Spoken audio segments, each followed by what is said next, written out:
보시죠. 잠언 9장 1절. 지혜가 그의 집을 짓고 일곱 기둥을 다듬고 짐승을 잡으며 포도주를 혼합하여 상을 갖추고 자기의 여종을 보내어 송중 높은 곳에서 불러 이르기를 어리석은 자는 이리로 돌이키라. 또 지혜 없는 자에게 이르기를 너는 와서 내 식물을 먹으며 내 혼합한 포도주를 마시고 어리석음을 버리고 생명을 얻으라. 명철의 길을 행하라 하느니라. 9장은 우리 메시아를 세우심의 마지막 장이고요. 어떻게 보게 되면 그 메시아 세우심에 대한 총결론적인 부분이라고 우리가 볼 수가 있습니다.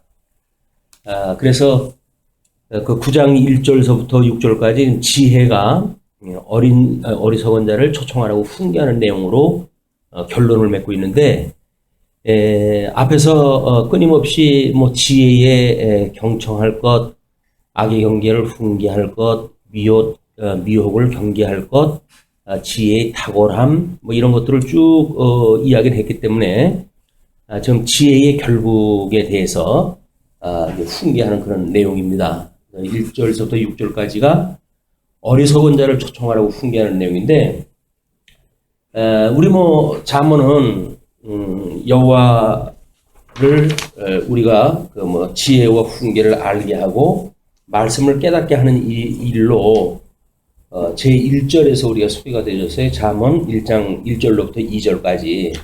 그렇기 때문에 지금 이렇게 지혜의 결국을 훈계하는 내용은 메시아가 오시게 되면 어떤 그런 그 메시아로 세움을 입는지에 대한 내용이기 때문에 우리 교재에서 이야기하는 것과 같이 일단은 솔로몬의 개인적 경험을 바탕으로 한 역사적 배경을 우리가 고려를 갖다 해야 되겠고, 또 하나는 솔로몬의 아들 르호보암과 그 다음에 여로보암의 갈등, 이런 걸 가지고 지혜 있는 자와 미련한 자를 어떻게 예언적 이런 그 지혜의 말씀을 지금 소개했는지를 우리가 쭉 살펴보았기 때문에 아마 솔로몬의 1000번째 이후에 하나님께 주셨던 지혜, 이것이 가장 큰 어떤 잠언을 쓰게 되어진 그런 그 내용이 아닌가 싶습니다.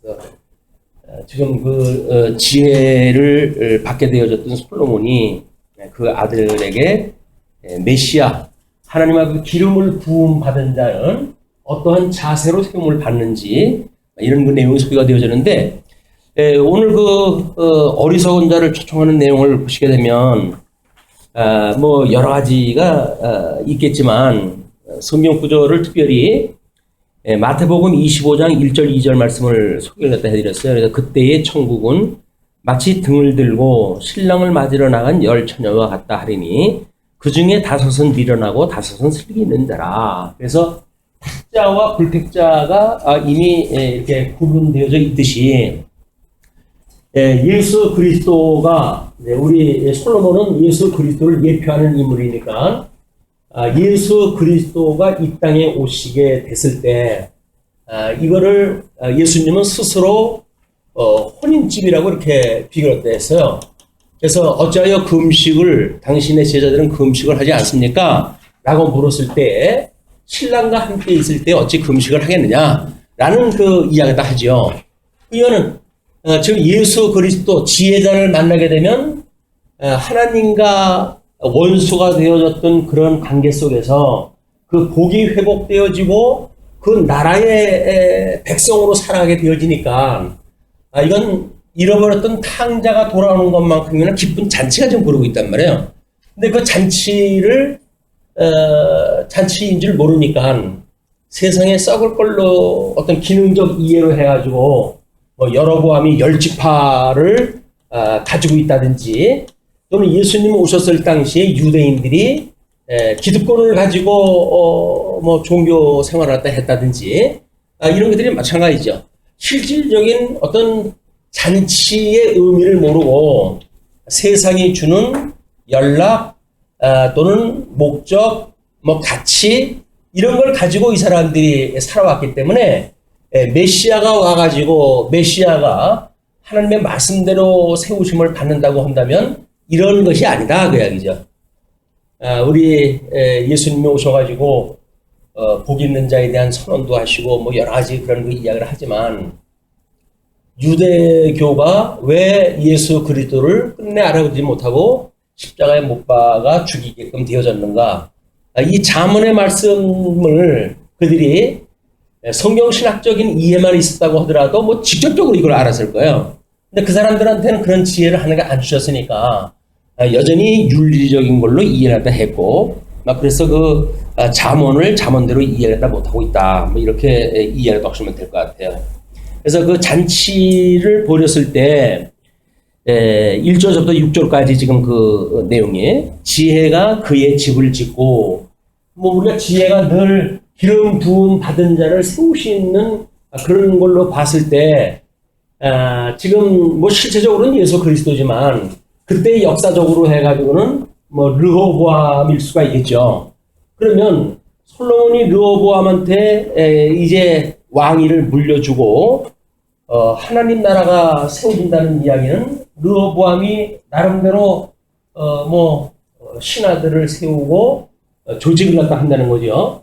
그래서 나라에 대한 어떤 그 새로운 조직과 동시에 이제 하나님의 그 나라가 어떠한지를 이제 르호보암이 전하게 되어질 그런 그 차례예요, 르호보암이.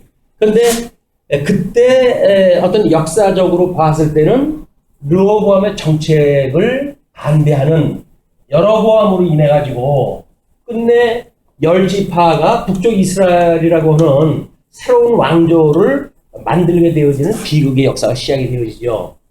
그러면 르호보암은 조직이 되어지고 나라의 왕위를 이어받고 그렇다고 한다면 지금 여기에서 큰 잔치가 벌어지고 있는 거거든요. 하나님의 백성들이 하나님 나라에서 하나님 앞에 기름 부음 받은 자의 통치를 받으면서 하나님의 그 성전이 있는 곳에서 하나님과 더불어 사는 것이 이게 잔치거든요.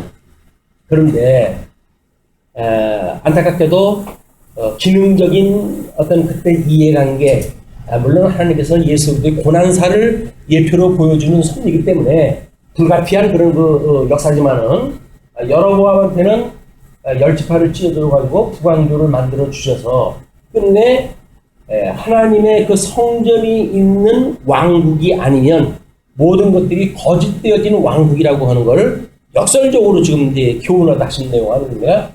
그렇게 해가지고 지금 이런 그 가운데에 솔로몬이 이것을 내다보고 아마 노래를 했다고 한다면 지혜가 그의 집을 짓고 그 이야기는 왕국을 건설하고 그런 그 이야기예요. 르호보암을 통해 가지고 솔로몬의 통일 왕국이 이미 물려졌다고 한다면 르호보암을 찬송하고 아마 이렇게 온전한 조직이 이룰 때까지 이루어졌다면 얼마나 좋겠어요. 그러나 7기둥을 다듬고 짐승을 잡으며 포도주를 혼합하여 상을 갖추고 잔치를 갖다 이제 베푼 거죠. 잔치를 베풀고 자기의 여종을 보내요. 이 여종이라고 하는 것은 우리가 하인이라고 하는 그런 그 개념도 있고 그렇기 때문에 어떤 직사를 보내가지고 하는 이야기일 수도 있겠죠. 자기의 여종을 보내어 성중 높은 곳에서 불러 이르기를. 이래 가지고 이 잔치에 대한 초청이 있게 되어지는 거야. 초청이. 우리는 이제 이 구약의 어떤 배경을 지금 더듬어가지고 이제 살펴보고 있지만 이건 실체적으로 예수 그리스도가 이 땅에 오셔가지고 초청하는 실제적인 초청 장면을 염두에 두시고 이제 구약의 역사를 우리가 더듬어서 생각을 하시는 것이 유익할 것 같습니다. 그러니까 어리석은 자는 이리로 돌이키라 또 지혜 없는 자에게 이르기를 너는 와서 내 식물을 먹으며 내 혼합한 포도주를 마시고 어리석은 자라고 한다면 이미 르호보암의 길로 들어서지 않는 여로보암의 길로 가는 그런 사람들일 거예요. 끊임없이 이제 그 역사서의 기자들은 이 여로보암을 하나님의 가장 싫어하는 길을 갖다 갔던 원흉으로 이제 그 표현을 하고 있습니다. 그래서 여로보암의 길로 행하였더라. 이렇게 아주 대명사처럼 되어져 있어요. 하나님 앞에 죄를 범하는 대명사적인 표현이 뭐냐면 바로 이 여로보암의 길을 행하였더라. 이렇게 이야기되어 있단 말이에요. 그러니까 그런 자들에게 이제 하나님의 모세오경에서 언약되어진 것처럼 기름 부음 받은 자에 의해서 예루살렘 성전을 통해 가지고 또 기름 부음 제사장들에 의한 온전한 제사가 드려졌을 때에만 하나님과의 회복의 관계가 되어지는 거예요. 제사의 이 관계를 가지고. 그게 안 되니까 너희는 와가지고 내 식물을 먹으며 내 혼합한 포도주를 마시고 그리고 어리석음을 버리고 생명을 얻으라. 너희들이 이제 미련한 자를 초청을 했으니까 초청에 응하게 되어진다고 한다면 너희들은 이 어리석음을 버리게 될 것이고 그 이야기겠죠. 그리고 이제 명철의 길을 행하라. 명철의 길. 이 명철의 길은 이 초청을 받아가지고 이스라엘 르호보암 나라에 속해져 있을 때 얻게 되어진 하나님과의 관계를 통해 가지고 어두워졌던 마음이 밝아지는 상태를 명철이라고 그러잖아요. 어둠에 있기 때문에 너희들이 미련한 자가 이걸 모르니 너희들은 이 잔치에 초청을 해서 이 미련함을 버리고 그리고 어두웠던 마음을 밝혀 바로 하나님이 세우신 메시아 그리스도 이분을 너희들이 어떤 분인지를 알아봐라. 그런 그 이야기입니다. 이 복음 전체 내용이에요. 이게 복음 전체의 내용이고 실질적으로 예수 그리스도가 이 땅에 오셨을 때에 세례 요한이 끊임없이 회개하라 천국이 가까웠다 뭐 이렇게 선언을 갖다 하면서 예수 그리스도를 증거하고 있단 말이에요. 그럼 예수 그리스도가 오셔가지고 제자들을 통해 가지고 뭐 조직도 하고 나름대로 당신하고 지금 있는 것이 잔치 중에 있다고 하는 것을 선언을 갖다 했고 그렇기 때문에 그들에게 하나님의 나라를 전파하는 일이 초청하는 문제란 말이에요. 그 초청에 응하게 되어지게 되면 그들은 당연하게 어리석음을 버리게 되어지고 명철이 회복되어져서 예수 그리스도를 하나님께서 세우신 그리스도로 알아보게 되어지고 그리고 영생을 얻게 되어지는 이 복음의 전체적인 역사가 지금 1절부터 6절까지 압축적으로 소개가 되어진 거예요. 이 역사적 배경으로나 실체적으로 오셨던 예수 그리스도의 내용이 지금 소개가 되어진 거다. 뭐 이렇게 보시게 되면 6절까지의 내용을 하나의 그런 복음사적 입장에서 역사적 배경과 실체적 예수 그리스도의 성경신학적 모든 설명이 완벽하게 되지 않을까 뭐 이런 거 생각이 듭니다. 잠언에서 제일 어렵게 생각하는 것이 뭐냐면 이 조각난 그런 그 구절들을 어떤 이야기를 만들어낼 수가 없다는 거예요, 이게. 그래서 뭐 나름대로 그냥 명제적으로 우리 윤리적 접근을 갖다가 할 수밖에 없는 이런 그 구조가 그동안 잠언의 크나큰 오해라고 보여집니다. 자, 그러면 7절로부터 12절 거만한 자를 책망치 말고 지혜 있는 자를 책망하라고 훈계했다 합니다. 자, 거만한 자를 징계하는 자는 도리어 능욕을 받고 악인을 책망하는 자는 도리어 흠이 잡히느니라. 르호보암의 역사를 보게 되어지게 되면 이제 그 여로보암이 궁극을 갖다 해서 나갔을 때 르호보암이 그들을 공격하려고 그러잖아요. 하나님이 그 길을 막으십니다. 왜냐면 거만한 자를 징계하는 것은 도리어 능욕을 받고 악인을 책망하는 자는 도리어 흠을 잡히는 일이기 때문에 그래요. 아무리 하나님이 선하신 자를 세우셨고 악한 자에 대한 그 어떤 행모를 막지 않으신 그 일은 이런 걸 보여주는 하나님의 또 섭리의 원리예요. 우리가 뭐 하나님이 살아계시다고 한다면 어떻게 전쟁이 끝이 나지 않고 이럴 수가 있느냐 라고 하는 걸로 우리 하나님 존재 여부를 의심을 갖잖아요. 이것이 이런 제대로의 이해가 없게 되어지면 누구나 가질 수밖에 없는 오해란 말이에요. 거기서 과연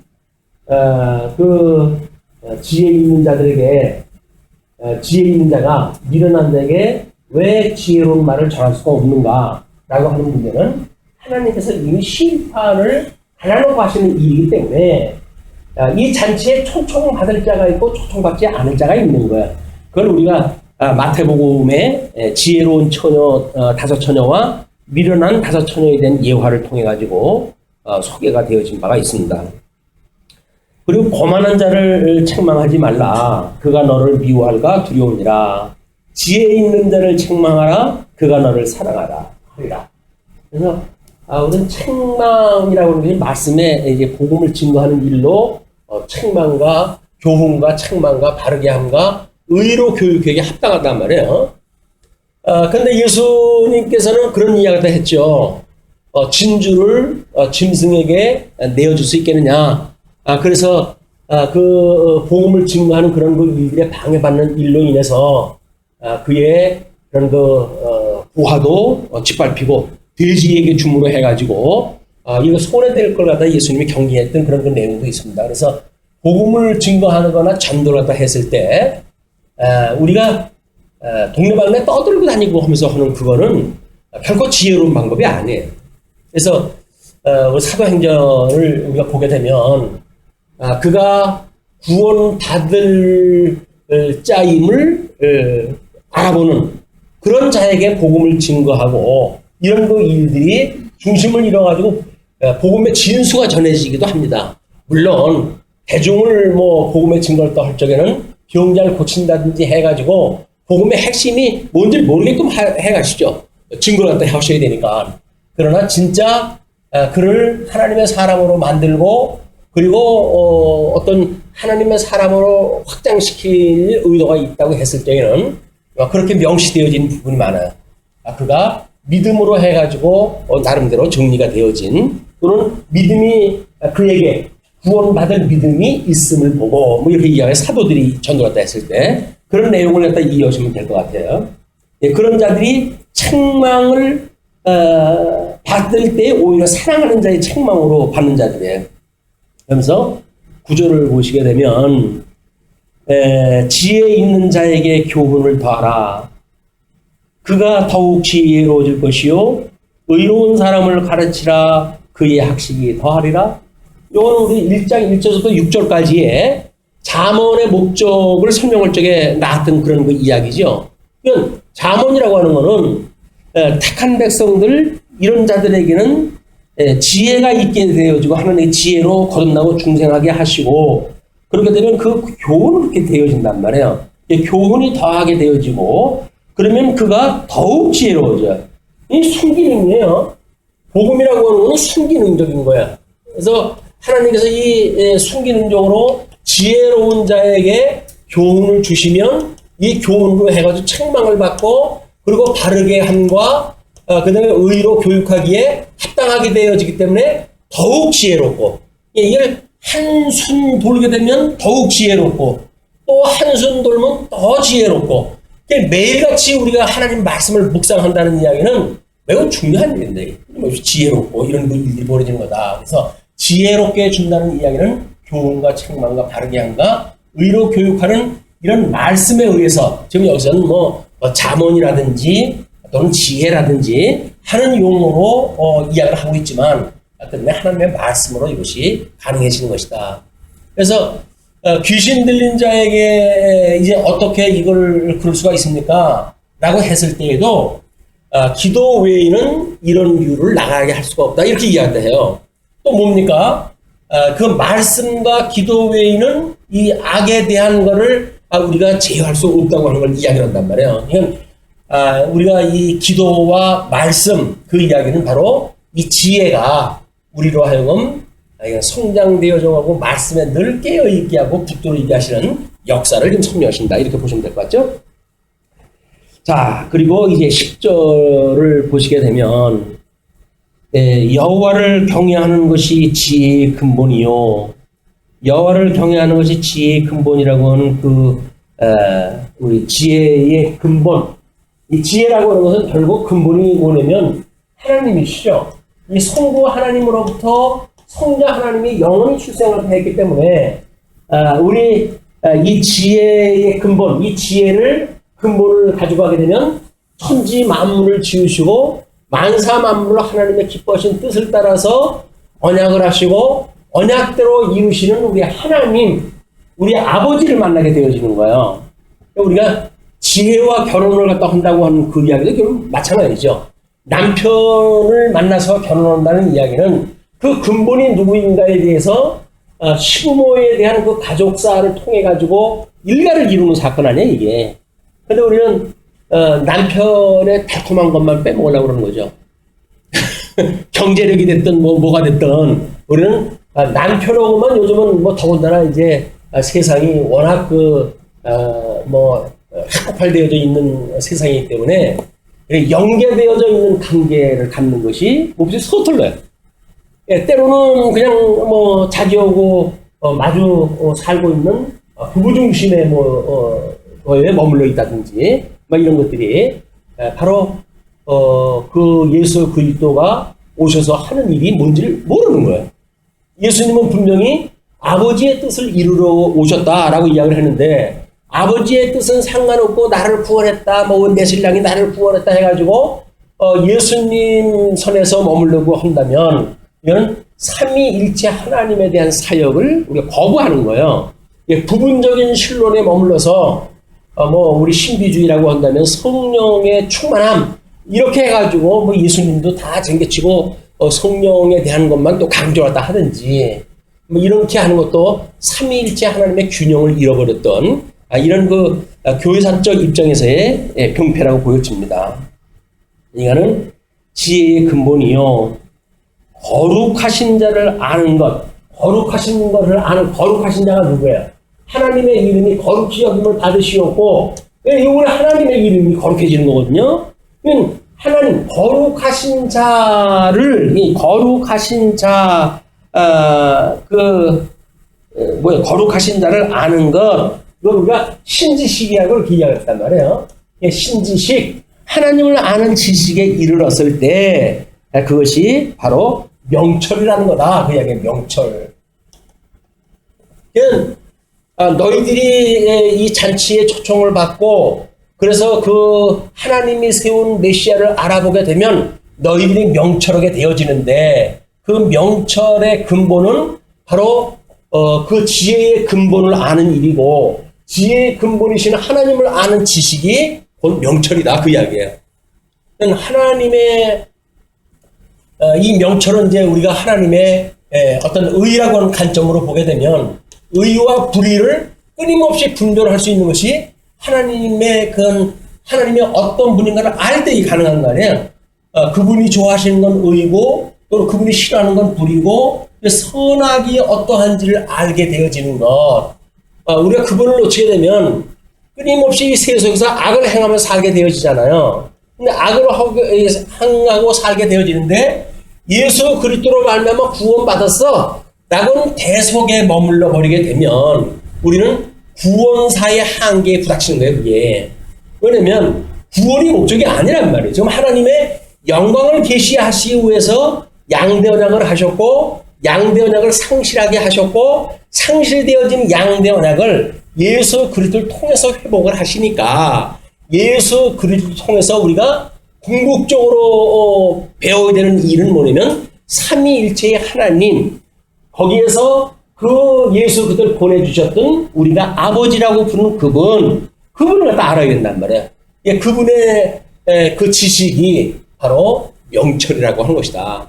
하나님을 모르고 예수 그리스도 십자가 성경에 전부 예수 그리스도만 나왔다라고 해가지고 포커스를 여기다 맞추는 그것도 어떤 수단적이거나 방편적으로는 구원을 이루는 방편적으로 봤을 때는 맞지만 성경 전체의 계시라고 하는 하나님의 영광 계시 절대 주권에 대한 이런 선포라고 하는 맥락으로 보게 되면 결국은 예수님을 보내주신 아버지를 알아야 되는 거예요.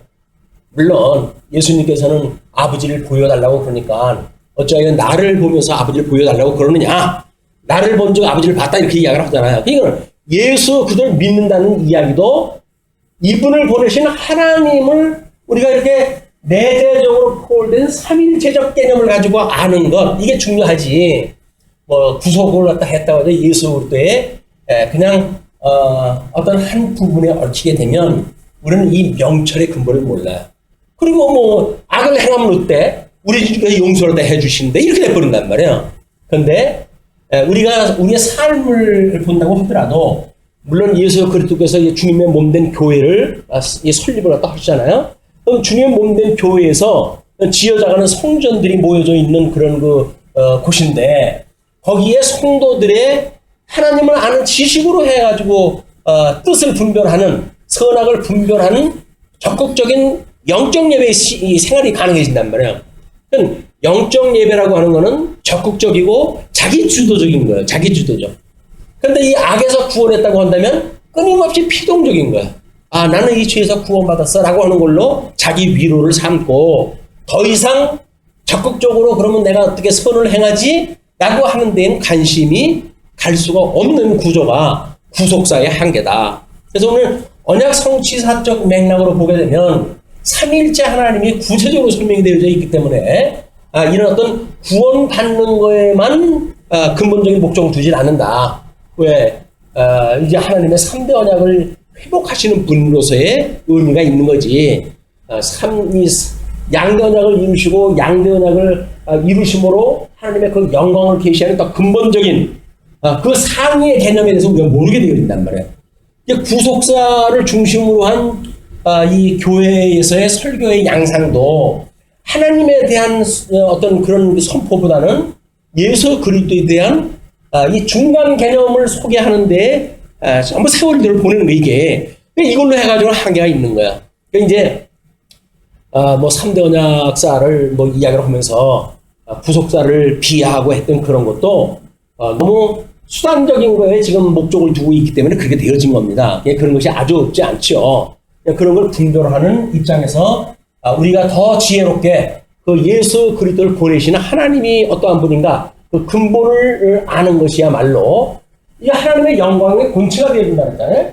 성부 하나님은 영광의 본체가 되어주시고 이분께서 보내신 예수 그리스도는 영광의 광채로 이 땅에 오셨단 말이에요. 이 광채를 보므로 우리는 그 본체를 알 수가 있는 거니까 하나님의 영광 선포가 지금 계시되어진 성경이니까 성경을 통해 가지고 하나님을 깨닫는다는 이야기는 하나님을 우리가 보는 거 아니에요. 아는 거 아니에요. 영광을 우리가 봐야 그걸 알게 되어지는 거니까. 그런데 그 본체이신 성부 하나님이 성자 하나님을 당신의 광채로 보내주셔서 하나님의 뜻을 알 수 있는 지혜로 우리한테 보여주셨다는 거죠. 본격적으로 성령이 오시게 되면 하나님의 선한 뜻을 분별하고 그리고 실질적인 영적 예배가 가능한 거예요. 영적 예배로의 생활이 가능해진다. 자, 11절은 그러므로 나 지혜로 말미암아 내 날이 많아질 것이요 내 생명의 해가 내게 더하리라. 우리는 날이 많다. 뭐 이 날이 많다. 이렇게 이야기를 해요. 그런데 뭐 시간을 쪼개가지고 본다면 이 시대가 생각을 했던 날수라고 하는 거는 무한정같이 느껴져요. 근데 왜 이제 환갑을 넘어가지고 60대가 넘었게 되면 이 날이 그렇게 빨리 지나가고 날이 적게 느껴지는가? 상대적인 때문에 그런 거거든요. 여기서 지금 이야기하는 그 날이 많아질 것이다 라고 하는 그 이야기는 우리는 이제 이 세속적인 개념이란 말이에요. 그런데 이 하나님의 지혜를 깨닫고 보면 어린 나이든 성장한 나이든 날수가 뭐 상대적으로 비교가 되질 않습니다. 오히려 우린 영원이라고 하는 개념으로 이 날수를 볼 수가 있기 때문에 우리들이 보는 날은 영원한 거예요. 그러니까 하나님의 근본을 알게 되어지게 되면 너의 그 생명의 날 나로 말미암아 내 날이 많아질 것이고 내 생명의 해가 더하리라. 생명의 해도 마찬가지죠. 생명의 해. 이것도 1년을 더 살까 2년을 더 살까 우리는 여기서 뭐 급급할 수밖에 없잖아요. 그러나 예수 그리스도로 말미암아 영생을 얻었고 라고 하는 믿음이 만들어지는 순간 우리는 이 영원한 해를 우리는 만나게 되어지는 거예요. 영생을 얻었다고 하는 이걸로 인해 가지고 세상에 어떤 제한되어진 삶이라든가 어떤 그 세상에서 뭐 추구하는 요즘 노인의 뭐 평균 연령이 얼마라든가 이런 세속적인 거에 우리 생각이 잡히질 않는다. 그걸 뛰어넘게 되어진단 말이죠. 그래서 오늘 하루를 살아도 우리 하나님 앞에 영적 예배를 드림으로 해가지고 우리는 영원한 삶을 살듯이 사는 거예요. 오늘을 마치 마지막 심판 날을 사는 것처럼 사는 거예요. 그걸 우리가 종말적 삶이라고 이렇게 이야기를 하는 겁니다. 우리의 성도의 삶은 세속적인 생각을 자꾸 뛰어넘는 훈련이 돼야 되는데, 근데 성경 공부하는 시간보다는 세상에 사는 시간이 많으니까 끊임없이 세상 논리에 자꾸 잡혀먹는 거예요. 우리 잡혀먹고 있다. 그래서 이런 신령한 세계의 그런 그 일들로 관전시키는 일들, 이것이 끊임없는 묵상으로 이제 말미암는 일이니까 그것이 우리 정진해야 될 일이라고 보여집니다. 그 끝으로 12절을 보시게 되면 내가 만일 지혜로우면 그 지혜가 내게 유익할 것이나 내가 만일 거만하면 너 홀로 해를 당하리라.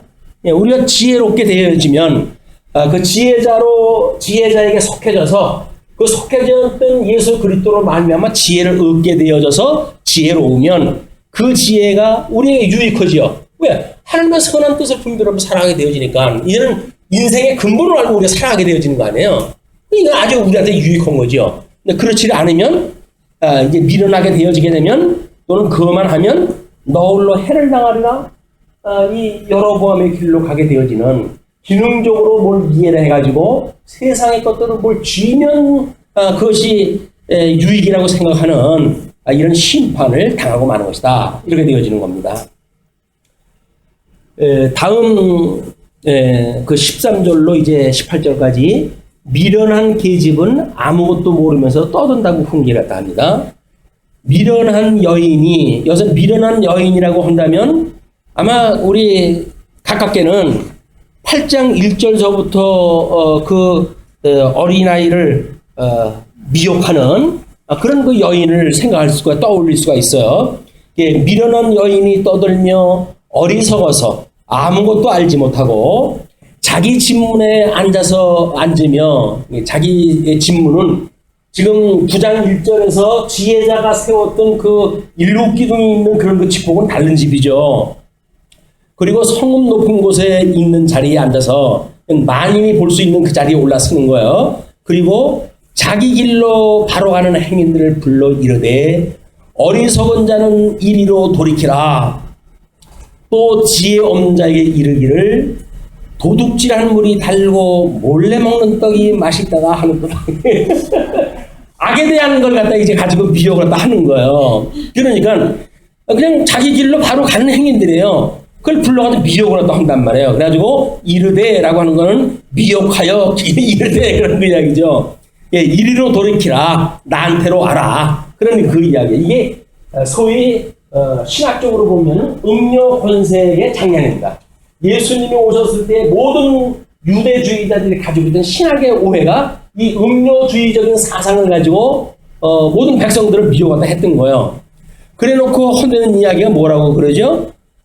도둑질한 물이 달고 도둑질한 물이라고 하는 건 뭐예요?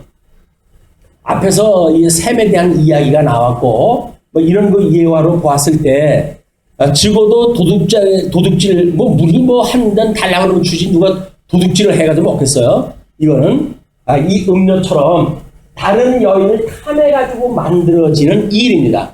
우리가 본능적으로 막 이런 그 유족의 이제 이 육적인 그 본능이 일단은 식욕 아니에요, 식욕. 그리고 성욕이에요. 이것이 어쩔 수 없는 인간이 가지고 있는 본능이란 말이에요. 그러니까 도둑질한 물이 달고라고 하는 그 이야기는 이 성적으로 해가지고 생력 번성하라고 했던 하나님의 뜻과는 전혀 상관없이 자기의 쾌락을 따라서 추구하게 되어 있는 성의 문제. 이것이 이 음료 권세가 지금 미혹을 하는 거야. 도둑질한 물이 달다. 뭐 아실는지 모르겠어요. 근데 뭐 우리 워낙 고상한 그 성도민들이 돼가지고 그런 사례를 잘 모르실지 모르는데 보통 이 성을 추구하고 오는 사람들의 이야기가 있어요. 어떤 여자가 가장 아주 매력적이냐라고 했을 때 뭐 승려 또는 뭐 이래가지고 쭉 이게 나와요.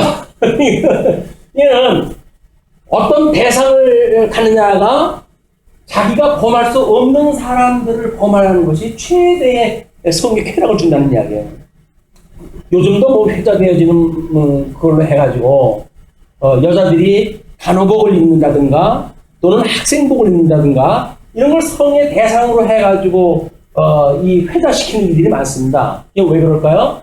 그게 그때 성을 도둑질해 먹는 사람들, 다른 사람의 성을 가지고 만끽하려고 하는 사람들을 그 상태를 드러낸 모습들이에요. 유니폼을 입은 사람들을 이제 뭐 추구한다든가 이런 거 다 그런 일들이에요. 그러면 자기가 하나님께 정해주신 부부 이외에 다른 성을 추구하는 거는 바로 예수 그리스도를 버리고 음료를 따르는 일과 똑같은 일인 거거든요. 이게 일반 계시적으로. 근데 이거는 특별 계시는 특별 계시, 일반 계시는 일반 계시 이렇게 나눠놓고 보니까 예수님을 믿고 뭐 우리가 살아간다고 하지만 이런 일반 세속적인 성문에 그냥 빠져버리는 거예요. 또 이게 육체적인 본능을 추구하는 일이기 때문에 이것처럼 견딜 수 없는 게 없어요. 이건 뭐 무슨 이 자제력을 가지고 힘든 겁니다. 아마 우리 고전에 보게 되면 황진이라고 하는 그 기생의 사건을 통해 가지고 뭐 아주 정절이 넘다고 하는 몇 사람들을 황진이가 망가뜨려 버리잖아요. 외식적으로 자기는 고고한 철학을 이해한다 하는데 황진이가 미소를 딱 한 번 짓고 접근을 하게 되면 그게 그냥 무너져 버리면 아는 거예요. 이게 교조주의가 가지고 있는 함정이라는 거예요. 아무리 견고한 성 같지만은 자기 본능을 억지로 눌러놓고 있는 거는 이게 안 된다는 거예요. 그런데 복음으로 말미암아 우리가 적극적인 어떤 선을 추구해가는 영적 예배라고 한다면 우리가 기뻐하며 해가는 일 아니에요. 이게 적의 즐거운 것이 아니라 음료에 미혹되어지는 것이 우리가 좋아하는 것이 아니라 하나님의 길로 가는 것이 즐거운 거예요. 그러니까 이거는 말릴 수가 없단 말이에요. 세속적으로 해가지고는 뭐 저렇게 윤리적으로 뭔가 이제 제도를 잘 만들고 이렇게 하면 되지 않겠느냐 이렇게 이야기를 하는데 그렇지는 않습니다.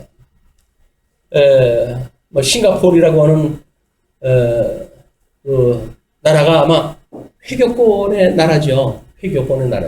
그 회교라고 하는 그런 그 나라는 철저하게 율법적인 나라입니다. 그렇기 때문에 그 율법적인 그들이 자기의 욕심을 추구하는 걸로 드러날 적에는 엄청나게 강력한 힘이 나와요. 왜? 자기 욕심 보고 맞아떨어지니까. 그러나 그들이 이제 성의 문제라든지 이런 거를 스스로 해결할 수 있는가? 이게 없어요. 어쩔 수 없이 일부 다처라고 하는 제도를 가지고 뭐 이런 문제를 이제 뭐 좀 순화시키기도 하고 완화시키기도 하고 이렇게 해가지지만 여전히 그들의 세계를 보게 되면 추악한 세상이 그대로 있는 거예요. 그러나 예수 그리스도로 말미암아 영생을 얻고 영적 예배를 드리는 우리 차원에서는 오히려 이것이 우리의 신랑 되신 예수 그리스도와 사귐이 있는 것이 이것이 더욱이나 행복하게 되어지기 때문에 세속적인 거에 매이질 않는다. 이것이 성경신학이 가지고 있는 강점이에요. 이건 어떤 교조로도 무너뜨릴 수가 없어요. 이건 살아있고 끊임없이 변화가 되어지는 일이고 말씀의 운동력에 의해서 지금도 살아계신 하나님에 의해서 작동되어지는 일이기 때문에 세상이 이거를 무너뜨릴 수가 없다. 이것이 이제 교조주의, 율법주의와 또는 뭐 우리 그동안 이제 뭐 나름대로 이제 사도신경이라든가 주기도라든가 이런 것들을 믿음의 선배들은 어떻게 보아왔는가라고 하는 초기 상태를 많이 살펴봤잖아요. 근데 그럼에도 불구하고 왜 만인 제사장이라고 하는 성도들의 삶이 이렇게 못 미치는 데까지 왔고 이 교회가 타락의 일로를 걷고 있는가라고 많은 문제의식을 갖고 있단 말이에요. 그것이 잘못되어졌거나 계승이 안 됐기 때문에 그런 것이 아니라 그렇게 교조적으로 되어진 건 성도들의 삶의 변화를 할 수가 없어요. 명제적인 답은 가질 수 있게 하지만 그걸로 해서 근본적인 지혜를 얻을 수가 없다. 그러나 성경신학적인 성경을 끊임없이 상고를 하게 되면 끊임없이 살아계신 하나님을 만나고 그분이 지금 여기서 우리를 향하신 뜻이 무엇인가를 우리가 알 수가 있기 때문에 이것은 어떠한 세상의 지혜를 가지고 있는 자들도 우리를 무너뜨릴 수가 없다. 우리가 행복한 거예요. 너무너무 행복한 거예요. 자, 그리고 그 몰래 먹는 떡이 맛있도다. 몰래 먹는 떡. 꼭 옛날에 그 신통 맞은 사람들을 위해서 불렀던 노래 있죠. 생각도 안 하는 뭐 하고 이렇게 하면서 하는 거 있어요. 그게 신동 가진 사람들이 하는 일인데 몰래 떡을 훔치게 되면 희열이 있고 또 그걸 혼자 몰래 먹는 그 맛이 기가 막히다는 거 아니에요? 그러니까 음료가 한다는 이야기는 끊임없이 이렇게 나하고 너희가 살게 되면 매일같이 스릴 넘치는 삶을 사는 거야. 왜? 정통적인 그런 제도에서 끊임없이 감시를 받아야 되는 거니까 이런 아주 그 못된 그 이야기를 합니다.